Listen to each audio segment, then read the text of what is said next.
Qué buena fogata, boludo. Acá se ve bien, boludo, el corazoncito del fuego.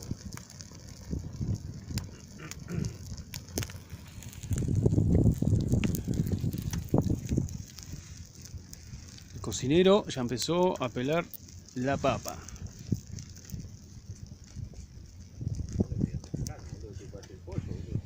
No, pero está bien que prepare.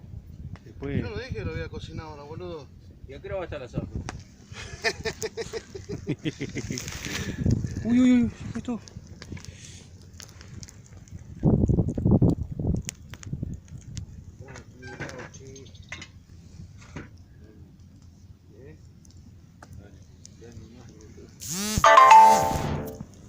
Ahora Macri, che.